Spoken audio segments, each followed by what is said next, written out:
I'm delighted to welcome Petriconi Silvia, and he is going to talk about what would it take to operationalize UTXO-based settlement for central bank digital currency. So over to you, Silvio. Thank you. Please. Thank you.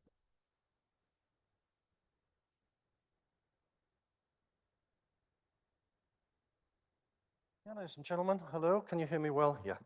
So thanks a lot for inviting us here to the organizers. It's really fantastic to be talking to the cryptographer community. Now, here comes the declaration. I myself, I'm not a cryptographer. Actually, physicist by training, finance in the background as well. But I work on a topic that I think should be relating even much more in talking to the actual academic research community of cryptographers. Because I work on central bank digital currency for the Deutsche Bundesbank. And of course, here comes the usual disclaimer, which is that whatever I say here, I mostly here express really my own thoughts, and this is not necessarily related to the views of Bundesbank. Yet I know many of you are currently very curious about hearing, well, CBDC, digital euro, where's that all about? So here comes the one and only slide on digital euro, actually, where this all stands. Essentially, there has been a 2-year investigation phase in which there were the initial concepts defined, in which the ECB put very clear what kind of design more or less they have in mind. There was initial technological exploration, and then a design proposal was made. And now we are looking at the current phase, which is a preparation phase, where basically, the scheme rule book is being written together with banks. There's a selection of service providers, and there's learning by experimentation and a deep dive again into technological aspects. And that also includes, in particular, offline digital euro system, which essentially is meant to work by really settling offline wherever you are. You would be able to settle by having a counterparty that as well carries an offline digital euro. Then the next phase will be the preparation for the decision that could potentially result in a rollout. Now, of course, I have to here emphasize, like, the decision whether or not digital euro will be issued will really follow the legislative process. And even after only that has been approved, the ECB will make a decision. So really, at the moment, all of it is just studies.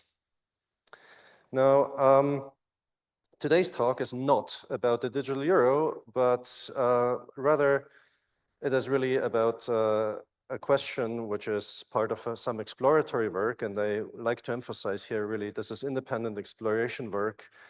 Independent in the sense that you should not walk out here and say, hey, I've seen a central banker talk about UTXO, so UTXO for sure it is. No, I think rather you should understand there's a very broad landscape of potential solutions. And it would be quite negligent not to go in depth into those various possible options and try to understand them all at a certain level of depth. What are the implications? And that's exactly the kind of exploration work that I've been involved on together with a couple of other people of my team. So the question that we asked was, well, what would be the key issues that you run into if you were to emit digital currency? And if you were to just take a relatively mature data model of tokens that we currently, well, most of you are familiar with, I would assume, which is UTXO, which is secured by cryptographic primitives.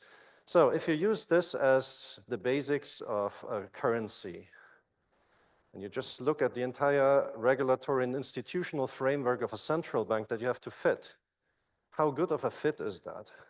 And where are the things that you haven't really thought about yet?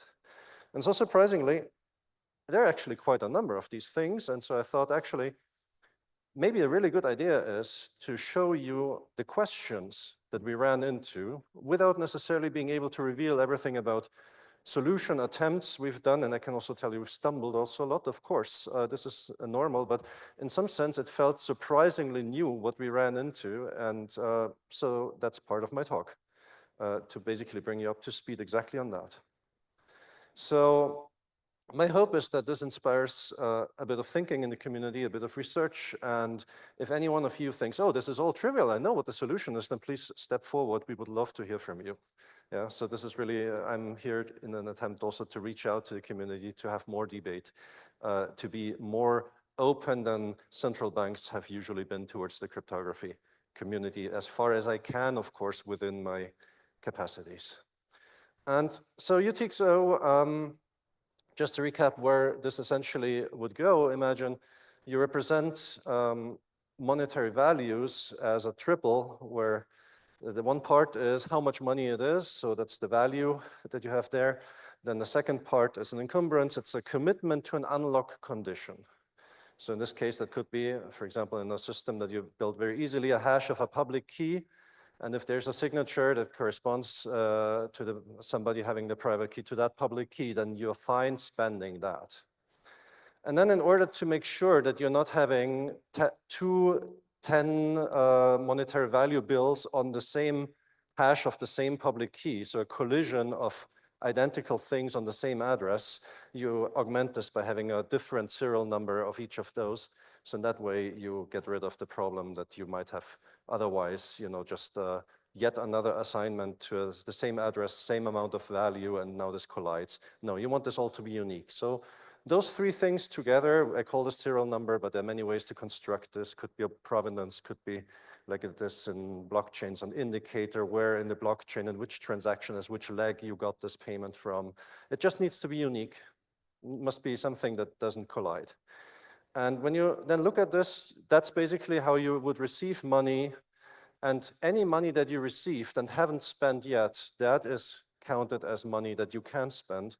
And so you're basically almost in an analogy to cash. You carry a certain number of digital bills here with you, which you now can join into a single transaction where you're spending those and you get some money in the one leg maybe to pay someone, the other leg maybe as a return funds to you. Those are the outputs of a transaction.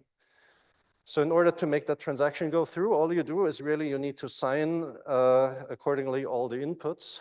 That shows that you have seen the entire transaction. You give your signature of it for every input you sign over the whole transaction. And then that means you authorize that spending. And now the system is supposed to check that here the value of all inputs sum up to the same as the values of all outputs. So you're neither creating nor destroying money. And now you can declare those new outputs as valid money, and those previous inputs get invalidated. They're no longer unspent. So that's how the system works. And I think many of you have seen this quite alive in Bitcoin and working for many years. So it's something that has stood a bit of the test of time, and we'll get to the idea of maturity of technology in a moment as well. But that is something that central bankers really do care about. So why could this data model maybe make sense for a digital currency, at least at first glance? Why is that interesting? Well, there's one aspect that I find really quite appealing about UTXO, and actually what seems a sideshow is no longer a sideshow when you look at the massive scaling needs that you may encounter in CBDC. Nobody knows how big the adoption will be in the end, and it may be that the adoption will not be so big, and that's fine.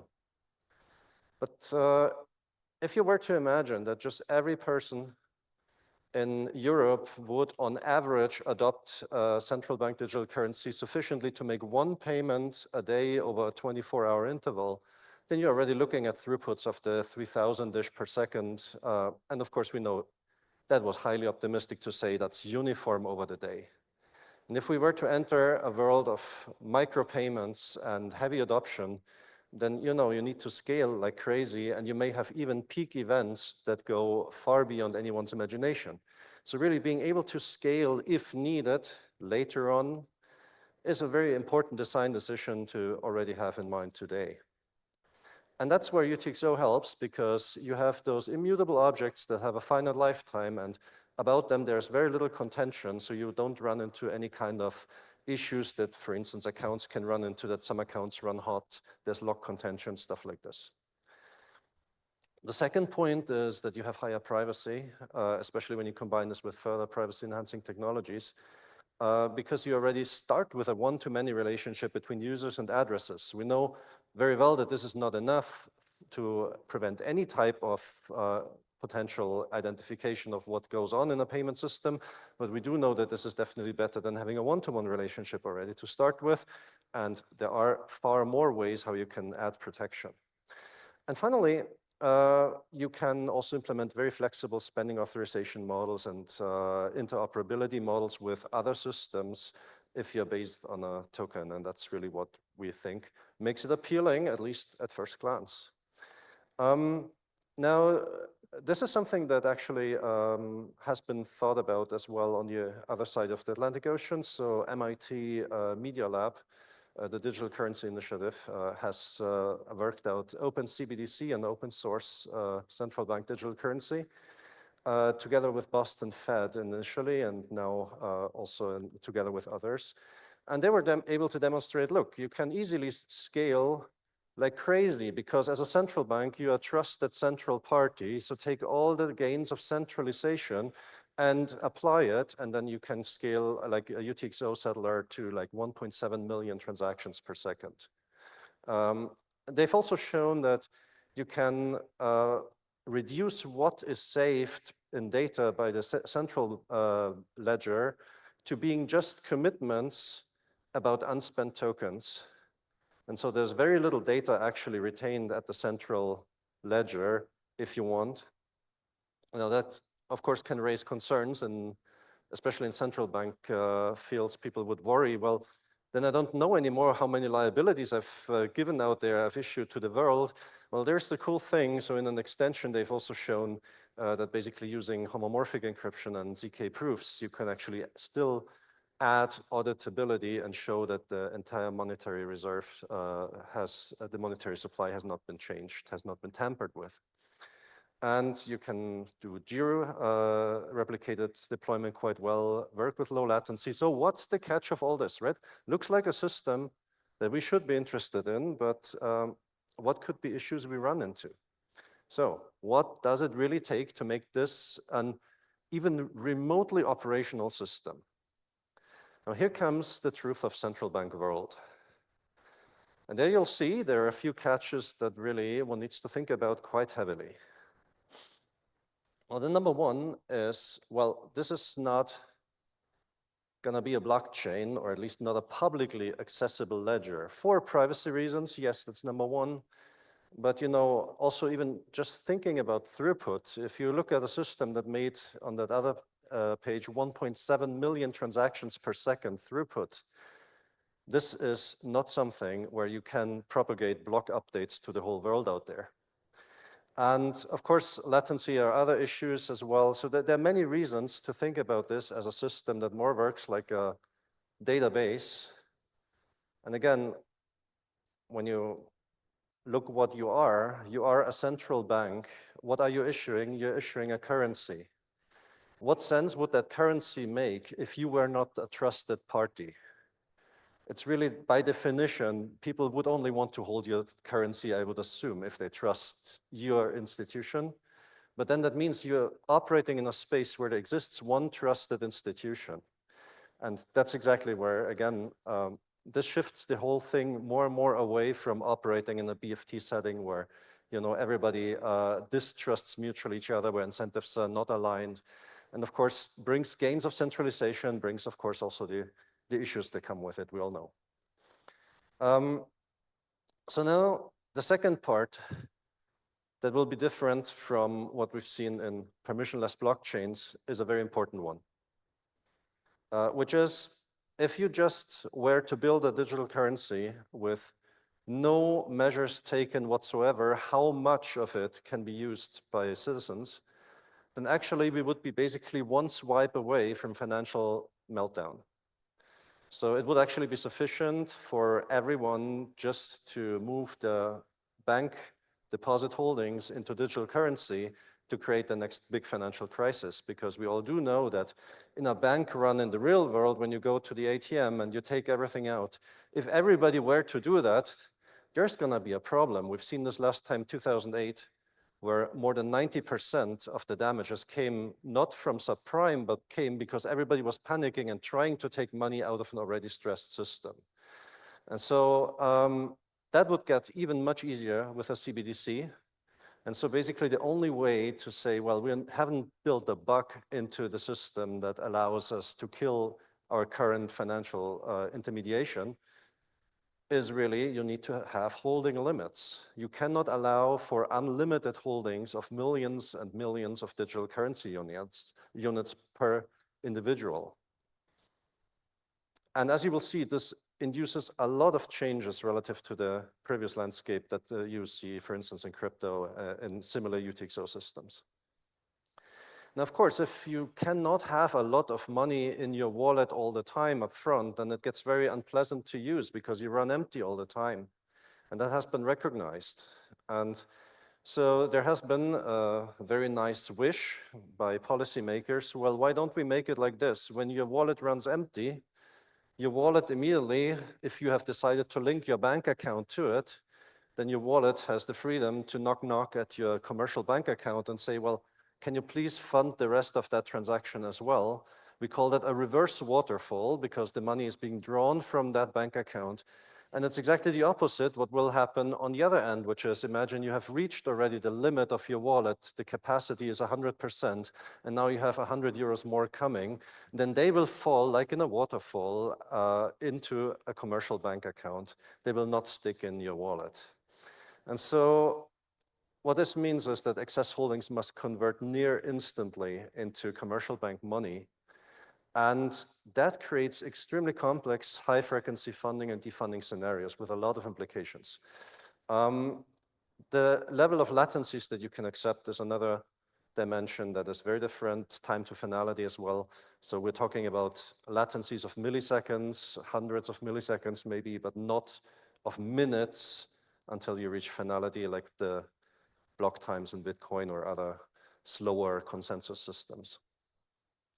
And then you need to comply with what is the law. This is really a big issue. You need to comply with what is the law, for example, on anti-money laundering. You need to comply also with how you need to measure intermediary liquidity, and that turns out to be not so easy because end of day, there comes one moment where you need to make a snapshot consistently of all your maybe 5,000, 8,000 intermediaries, however, how many you have. And you need to know of each of them how much they hold in their funding wallets out of which they provide funds to end users. That must be consistent. Well, it's difficult when they all run on different systems, have different clocks. You're not going to get a consistent snapshot that way, so you need to think about it in some other way. And all of this you need to manage while only looking at mature technologies because you can, unlike some more recent trends, even now in rocket deployment, you cannot afford to just fail fast and fail often. This is really something you cannot do this. You need to be absolutely reliable, which brings with it a great hesitation for relatively recent, new, and maybe not yet so well tested things that have not yet stood for a long time, the test of time. That's kind of the setting in which you operate. So now that said, I can basically rush through the building of a UTXO settlement engine because this is the easy part. That's the good news.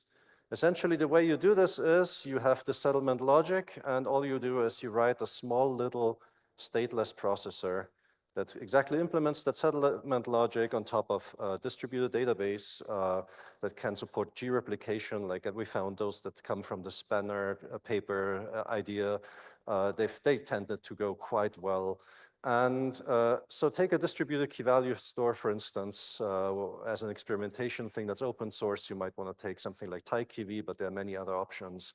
And put those stateless processors on top, run it.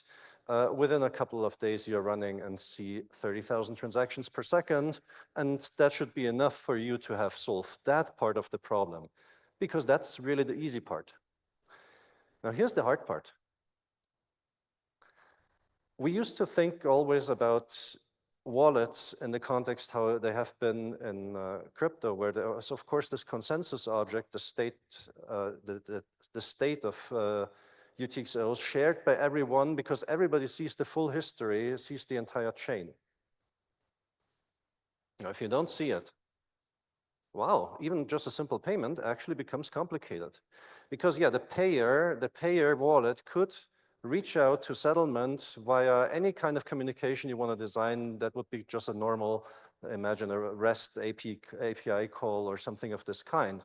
Fine, so you can submit your payment and that's going to work. But you know what's really difficult? For the recipient of the payment who has a one-time address in UTXO, for the recipient of the payment to even get a notification, hey, you got paid. How does that work? It's no longer that all the wallets keep looking at one of the same big object, keep browsing what are the newly added transactions block by block, but rather you're looking here at a fire hose output of like some 10,000s of transactions per second that you need to somehow channel in hopefully less than maybe 200 milliseconds into the right ones out of 500 million wallets that are out there in total. And I think that already tells you that there's a real problem just by scale, by magnitude.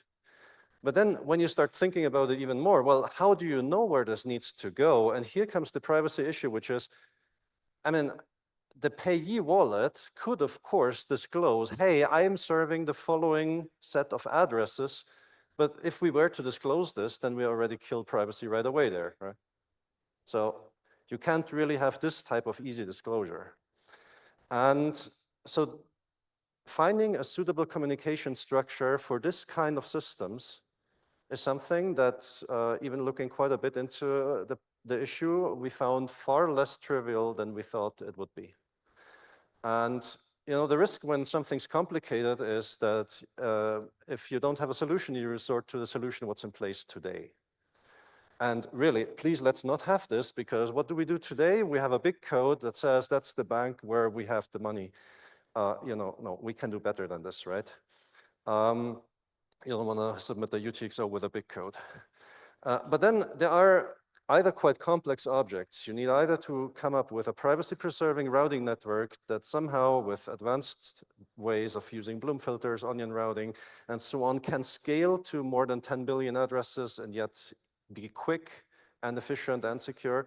Or you do what we more experimented with just for the lack of skill of looking at number one, which looked more appealing, but you know, which was, we've looked at what would happen if you provide a DID directory where essentially you can find out to which intermediary you would have to talk, who then knows how to further route towards wallets. Of course, this costs you a bit of privacy because now you know that this address already belongs to somebody who has an account with BNP Paribas. Yeah, it's no longer, couldn't be anyone. It's already a reduced set. But if the bank's big enough, you know, there's still a bit of something. But we don't like that solution very much, and more ideas are highly welcome. Oh, typo. Yeah. And then here comes another example of an issue you run into. So each wallet should not hold more than X units of digital currency at any given point in time. Now you can solve this either the ignorant way. You can say, well, you know, we don't have a better idea how to solve it, so we just find a trusted third party, and then you probably would look at an intermediary, and you would say that a trusted third party will control the wallets, that they are never having more than X in holdings. But you know, I'm having a headache with this, not just because I like the idea of having systems that can also work in a trustless setting, which I think is very valuable. But also, additionally, from the economic side, you can imagine intermediaries may have very wrong incentives when it comes to innovation. And so that's kind of a thing I would like to not have. I would like to think of a protocol that's cryptographic and that thinks about how you prove that an inventory of tokens that you're holding, in some of it, stays below the holding limit. And of course, that inventory, you've counted them all. So, and that's the more complicated part, because essentially every transformation of that inventory, as you receive, as you spend something, must prove that you've done a valid transformation of that inventory. And you should break your head about, am I maybe inadvertently still leaking some additional information, especially at the very beginning when my inventory is empty. And so we've tried there a few things, but I'd love to talk to people. I'm pretty sure this is a solvable problem, but for us it was surprisingly a lot of thinking for not getting as far as we wanted, but put Merkle trees and put homomorphic encryption in there, ZK, and still you discover, well, you will be troubled with latencies and also troubled with colleagues who say, but there's some ZK things that we don't trust yet fully.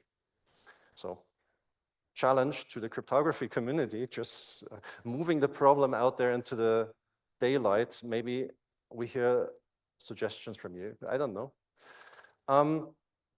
Just as a sideshow, and that one very quick, intermediary wallets become also a totally different thing of any wallets we've ever seen. I'm pretty sure even Binance has a super slow frequency of payments out of their wallets compared to what we're looking at there, with thousands of transactions possibly coming out of one single intermediary per second.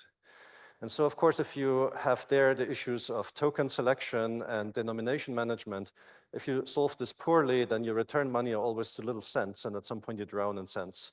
So we're also working on issues that are unrelated to cryptography, but just have to do with the idea of finding a provably correct, smart token selection way that is also highly parallel and that's able to just sustain a decent wallet management such that the system behaves well on those very crucial parts. Just for mention completeness. And here I come to my very last point. And the last point is the one where I remain the most fuzzy because I think it's the biggest topic. This is like an elephant. And I think we all know that this is an elephant, and I think it would be great to just start a discussion about how to address the elephant. So the elephant is the following. As from the economic side, the problem is pretty simple.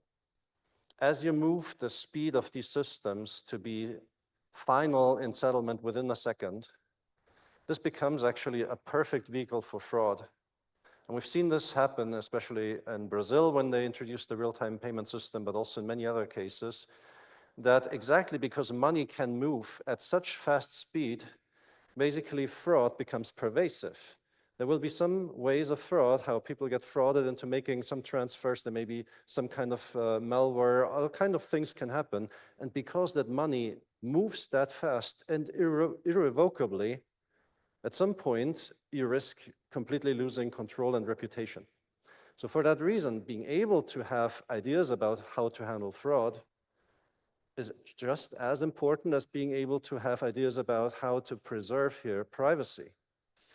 And so with fraud, we have the difficulty that it's a little bit like a Heisenberg principle of fraud and also money laundering, which is the patterns that represent fraud. They tend to change quickly and continuously because every time you crack down on one, of course, that's exactly the pattern that will be avoided next in the future.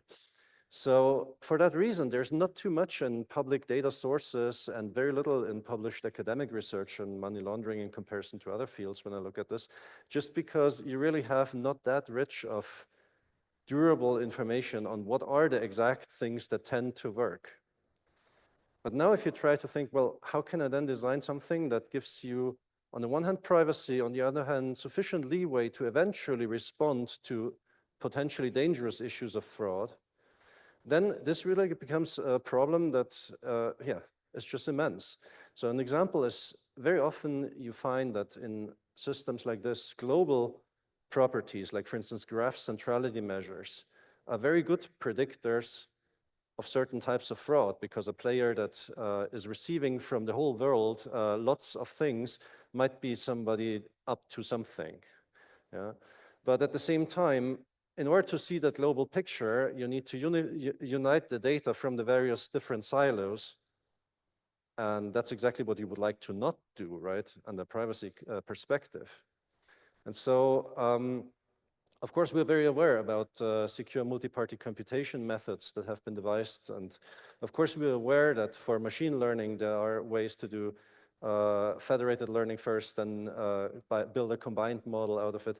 But it's exactly the problem of not being sure about what is going to be the right type of models that need to live in this setting that makes it really challenging to even come to the cryptographic community and say, this is the kind of thing we would exactly need, because it may happen that today that's what we need, and tomorrow, oops, we discover that we were discovered.